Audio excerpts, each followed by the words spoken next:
also want to be desired. You guys do you think that women are equal to men, right? Yes, women want to be equal to men, yes, but we are... For decades, Catherine Deneuve has been more than just a name. She has been a symbol of timeless beauty, elegance, and mystery. But today, at 81, her transformation is nothing short of shocking. Once the ultimate French cinema icon, she captivated the world with her icy allure and enigmatic presence.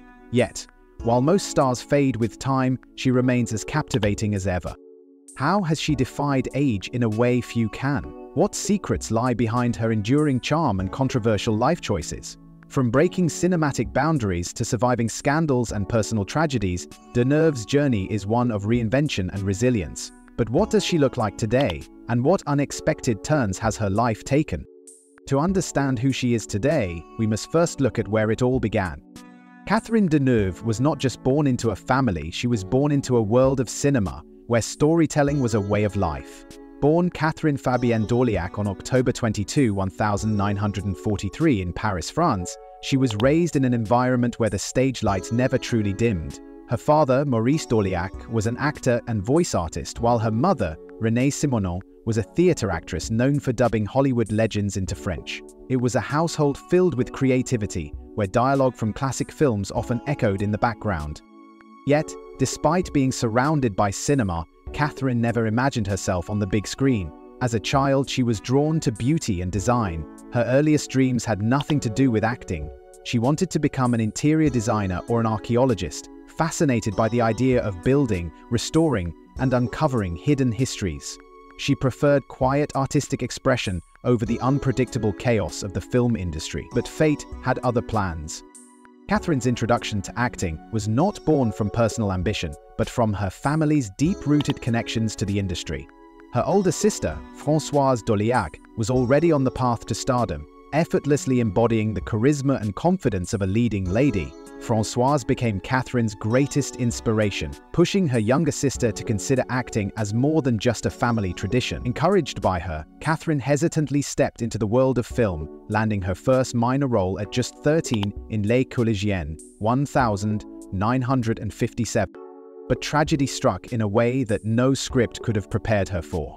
In 1967, at just 25 years old, Françoise was killed in a devastating car accident on a road near Nice, France. The loss was unbearable. Catherine was shattered, left with an emptiness that would never truly heal. The two sisters had been inseparable, and without Françoise, the weight of grief threatened to consume her. But rather than retreat from the spotlight, she pushed forward, determined to honor her sister's legacy. Acting was no longer just an option, it became a purpose. Despite her aristocratic beauty, Catherine struggled in her early years. She lacked the theatrical training that many of her peers had, and her performances were initially seen as too restrained and too distant.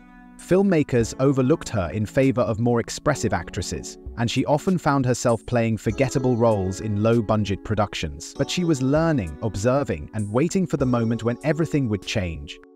Little did she know, her first real breakthrough was just around the corner. Catherine Deneuve was on the brink of something extraordinary, but she didn't know it yet. In the early 1960s, she was still searching for her place in the industry, taking on minor roles that failed to make an impact. She had the beauty of a classic film star, but many doubted whether she had the depth to become a leading lady. Then, in 1964, an opportunity came that would change her life forever. A role in a film that would push the boundaries of French cinema and introduce her to the world. Director Jacques Demy was searching for the perfect actress to play Geneviève in The Umbrellas of Cherbourg. The film was unlike anything seen before, a musical where every line was sung, blending vivid colors with raw emotion. It had the potential to be revolutionary or an absolute failure. When Demy approached Catherine, she hesitated. She wasn't a singer, and she knew it. The idea of performing in a film where every word was sung terrified her. She nearly turned down the role, convinced that her voice would never meet the demands of such an ambitious project. But Demy saw something in her. A quiet intensity, a presence that didn't need grand gestures to be felt. He assured her that the strength of her performance wasn't in her voice, but in her ability to convey emotion through her eyes, her expressions, her silences. With this reassurance, she leapt, stepping into a role that would define her early career. When The Umbrellas of Cherbourg premiered at the 1964 Cannes Film Festival, it was a sensation. The film won the Palme d'Or, and suddenly the world knew the name Catherine Deneuve. Audiences were captivated by her performance, her striking blonde beauty, and the quiet sorrow she infused into Genevieve. Critics hailed her as the new face of French elegance, comparing her to screen legends before her time. But it wasn't just France that took notice. The film became an international phenomenon, earning an Academy Award nomination for Best Foreign Language Film and solidifying Demi's vision as groundbreaking. Hollywood took an interest in this mysterious, ethereal blonde, and European directors lined up to cast her in their films. Practically overnight, Catherine Deneuve was no longer just a struggling actress trying to make her mark. She was the embodiment of French sophistication. Graceful, enigmatic, untouchable. Yves Saint Laurent, who would later become a close friend, saw in her the perfect muse, a woman who carried herself like a work of art. But while The Umbrellas of Cherbourg made her an icon, it also set expectations she wasn't sure she wanted to meet. She had proven she could command the screen, but now the world was watching, waiting for what she would do next. With success came fame, but also challenges she never expected. Catherine Deneuve's life off the screen was as dramatic as her performances. She fell for Roger Vadim when she was still a teenager. He was older, confident, and deeply involved in cinema. They lived together at a time when such choices were seen as scandalous, yet Catherine chose to ignore the whispers around them. Roger asked her to marry him more than once, but she refused. She believed that marriage was a formality she did not need. Their romance brought them a son, but their differences grew stronger with time and they parted ways before long. While some people might have seen that chapter as a crisis, Catherine simply moved on. She then married David Bailey, a photographer who was as brash and outspoken as the fashion world he thrived in. Their wedding was quick, with Mick Jagger as the best man, but their marriage did not last. Catherine later joked that she learned English during their short time together. She cherished new experiences, yet she never felt tied down by legal paperwork or social expectations. Her greatest passion is often linked to Marcello Mastroianni, the Italian actor famed for his magnetic presence on screen. Their relationship was charged with intensity from the start. They connected during a film project, but their bond extended far beyond set lights. Marcello was already married, and the world judged them with a critical eye. Despite the gossip, Catherine had their daughter, Chiara, and embraced motherhood in her way. Still, she rejected marriage once again, convinced that a formal commitment would not change the depth of her feelings. Rumors followed Catherine wherever she went, especially when she worked alongside acclaimed male stars. Speculation rose about short-lived flings with Alain Delon, Clint Eastwood, and Burt Reynolds. She was frequently portrayed as distant and impossible to hold on to. Some saw this as part of her allure, an actress who could share intense moments on screen without letting them spill into her real life. She rarely explained herself, letting people think what they wanted. Through all these romances, Catherine values freedom above everything else. She loved deeply, but on her terms. Whether she was linked to a director, a photographer, or an international star, she chose how long the affair would last and under what conditions. In the eyes of many, this gave her an aura of mystery. She refused to become trapped by labels, saying that love should never feel like a prison. That mindset shaped her public image, making her one of the few stars who navigated personal relationships with bold honesty. She never apologized for her choices. In a world that often tries to box women into tidy roles, Catherine remained an exception. She embraced romance, yet kept her independence, refusing the familiar path of traditional commitment. Critics labeled her decisions as rebellious, but admirers praised her for living on her terms. But Catherine wasn't just a romantic mystery. She was also a fighter for what she believed in. Catherine Deneuve was never content with living a quiet life, free from controversy. In 1971, she shocked many by signing the Manifesto of the 343, a bold public declaration by women who admitted to having an illegal termination at a time when the procedure remained banned in France. Deneuve chose to stand with hundreds of others, risking criticism and legal problems to assert that women should have power over their bodies and choices. This decision revealed her convictions, even at the risk of damaging her career. Years later, she caused another uproar when she voiced disagreement with the Me Too movement's approach. Though she spoke in favor of women's rights, she worried that certain aspects of the campaign targeted individuals too broadly without enough proof. Her statement sparked anger from many who felt she was protecting harmful acts.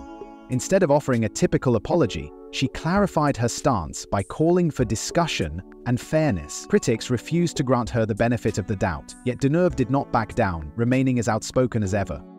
Her rebellious nature extended beyond women's issues. She became embroiled in a legal clash with a magazine that used her name without permission. Deneuve believed that her identity and image belonged to her alone, and that no publisher should exploit them to gain attention.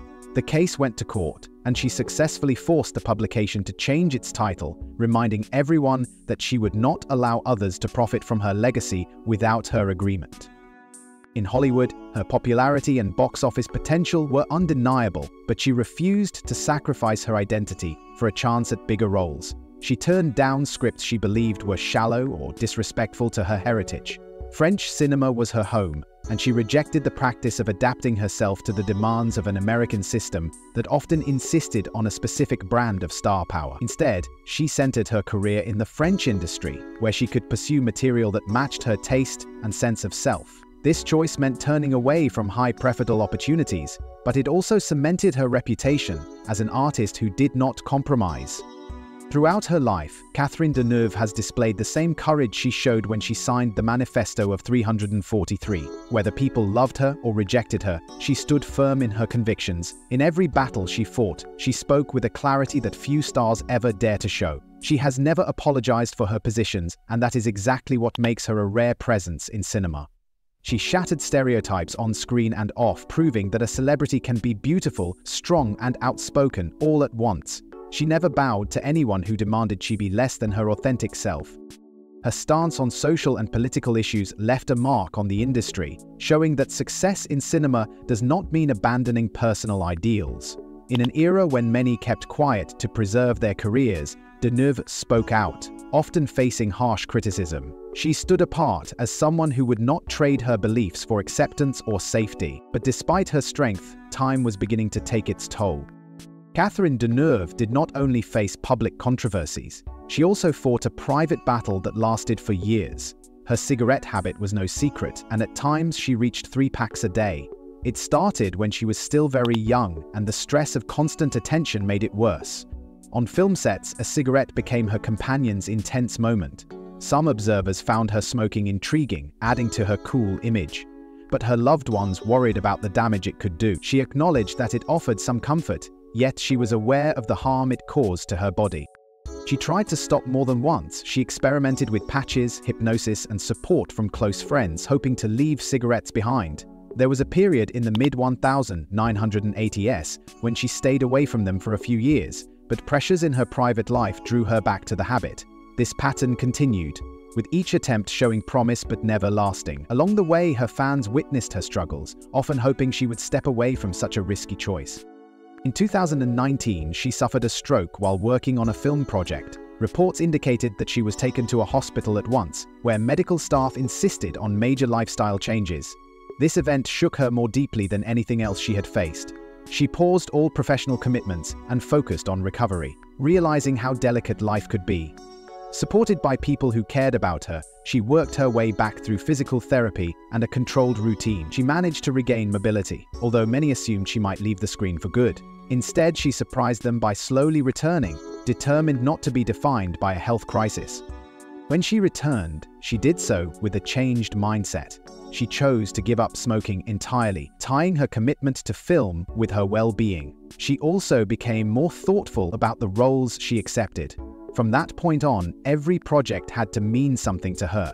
She no longer felt compelled to accept offers just for the sake of staying busy. Her focus shifted to roles that reflected her depth and the lessons she had learned. Critics recognized a new weight in her performances, praising her commitment to authentic characters that spoke to her own experiences. Through these trials, Catherine Deneuve found a way to honor her resilience and her devotion to film. She showed that it was possible to rise again even when faced with severe challenges that could have ended her career. Her fans saw a different kind of strength, one forged through confronting her limits and redefining her path. She emerged with a renewed sense of purpose, a decision to give her best to the arts she loved, and a promise to look after her health. Even as she aged, her influence never faded. If anything, it grew stronger. Catherine Deneuve soared to new heights in the early 1990s with her role in Indochine. Released in 1992, this sweeping historical drama showcased her in ways many had not seen before. She portrayed Eliane de Vries, a French plantation owner living in colonial Vietnam. The role brought together her refined style and a deeper emotional force she had uncovered in earlier films. Her performance earned her an Academy Award nomination for Best Actress, placing her among a small group of French stars celebrated in Hollywood. Although she did not claim the prize, the nomination stood as a landmark moment for French cinema and her path.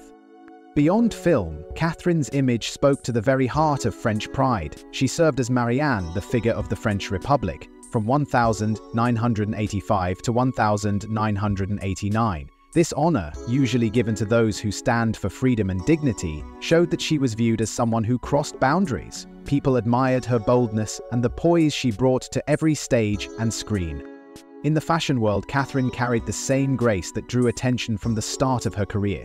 She was a long-time muse to Yves Saint Laurent, wearing his designs both on film and at major events. Their partnership went beyond simple outfits on an actress. Together they set a spirit that embodied French style in the eyes of the world. She also worked with Louis Vuitton and Chanel, adding to her status as a global figure of elegance. And her image in ads and on runways reminded audiences that true glamour can stand the test of time. Even with awards and popular achievements, she remained loyal to her roots, often choosing complex French cinema over predictable roles. She collaborated with younger directors who valued her ability to bring steady intensity to any project, whether it was a period piece or a modern-day drama. Balancing mainstream appeal and independent films gained her respect from viewers and critics alike. Her face appeared on posters around the globe, yet she never settled for being a routine star. Instead, she uncovered fresh layers in each part she took on, sometimes surprising people by taking on darker or more unsettling themes. Through every turn in her professional life, Catherine held on to the aura that first won her recognition in The Umbrellas of Cherbourg. That blend of distance and warmth, mystery and honesty, became her hallmark.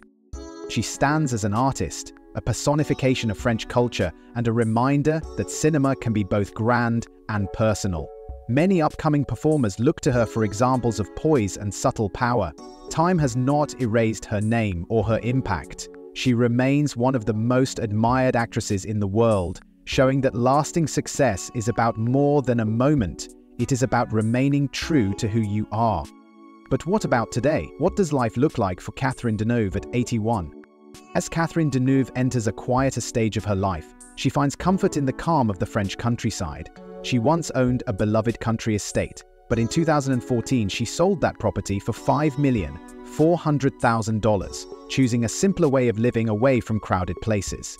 This decision freed her from the demands of a large estate, giving her time for reading, gardening, and meeting close friends. It was a change that allowed her to focus on personal interests that had been overshadowed by her public image. Of course, she still enjoys a lifestyle many admire. Estimates suggest her net worth is around $30 million. Built through decades in film and various private ventures, she once introduced her fragrance, which appealed to admirers worldwide. She does not chase brand endorsements, yet leading fashion houses remain eager for her presence. She appears at select events, sitting in front rows and walking red carpets, projecting a relaxed elegance that reflects her current frame of mind. Though she moved away from the constant rush of film sets, Deneuve has not stopped caring about cinema. She carefully selects roles that speak to her, often choosing projects that embrace sincerity. French directors still look to her for the thoughtful depth she brings to each performance. Even a small role by Catherine can draw attention to a film in a crowded market. Beyond her film work, she stays engaged with local art festivals and sometimes hosts small gatherings for friends and colleagues. She enjoys the slower pace of country life, where days unfold in a more peaceful rhythm. Her interest in culture remains strong, and she supports film preservation efforts that maintain the heritage of international cinema. Her life story shows how a famous actress can step away from intense public attention without abandoning the field she loves. By selling her estate and shifting to a simpler setting, she found a balance that matched her age and outlook. Her public appearances are fewer, but her presence is no less powerful. She has proven that success can evolve, finding new meaning in each phase of life. But beyond her career and wealth, it's her spirit that truly defines her.